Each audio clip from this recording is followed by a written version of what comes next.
Je te montre comment reproduire ce magnifique make-up avec ce teint impeccable et je commence avec le corps returner sur mes imperfections comme mes cernes et autour de mes narines là où j'ai des rougeurs. Avant ça j'avais mis ce plum Dr. Denise Gross que vous allez le voir évoluer tout au long de la vidéo. On passe maintenant au teint et je voulais de la couvrance, donc j'ai mis celui-là de chez Benefit qui donne un rendu magnifique. Pareil pour l'anti-cerne, je voulais rester dans la couvrance, donc j'ai mis le Faux Filter de Huda Beauty et avant de blend l'anti-cerne je mets ce contour de Westman Atelier. Ce n'est pas un bronzer mais bien un contouring dans le but de sculpter le visage, donc j'en mets sur mes pommettes, mon front, mon nez et bien sûr sur mon menton. J'ai ensuite mis ce blush crème Nude Sticks en teinte Sun Kissed Pink et vous allez voir que malgré la tonne de poudre que je vais mettre par dessus, la pigmentation va rester telle quelle. Et regardez comme c'est trop beau. Enfin j'estompe l'anti-cerne et je commence d'abord en premier lieu par le pinceau et en second lieu avec un Beauty Blender, et malgré que ça soit moins lumineux quand on passe à l'éponge comme vous le voyez, moi perso ça me va. Je prends bien sûr la poudre Huda Beauty pour poudrer et j'insiste avec une plus grosse couche sous mes yeux et là je prends un moment pour vous montrer le avant-après. Regardez comment ça floute de ouf. J'ai mis une fine couche sur le reste de mon visage.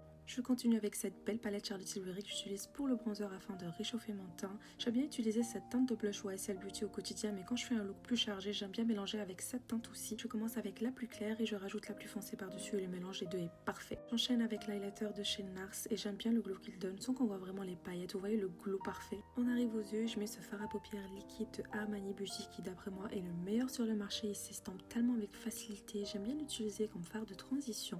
Et ensuite je fais le reste de mes yeux avec la palette de chez Makeup by Mario et je prends celle-ci de chez Charlotte Tilbury pour le fard irisé que personnellement je préfère poser au doigt et regardez comme c'est trop beau. J'ai mis le mascara panoramique de L'Oréal Paris et retenez bien le avant car le après il est bluffant. Tada! J'aime trop! Je remplis rapidement les trous sur mes sourcils avec le crayon Rare Beauty, j'enlève toute matière grasse sur mes lèvres et je pose ce magnifique crayon rouge de Huda Beauty. Celles qui disent qu'il n'est pas pigmenté, est-ce qu'on voit tous les deux la même chose? Parce que pour ma part il est ultra pigmenté et surtout il ne va pas bouger. Vous pouvez laisser ça comme ça mais moi j'aime bien quand c'est bien glossy, donc je rajoute ce lip oil par dessus et dernière étape le fixateur. J'ai mis celui de chez Charlotte Tilbury et tada!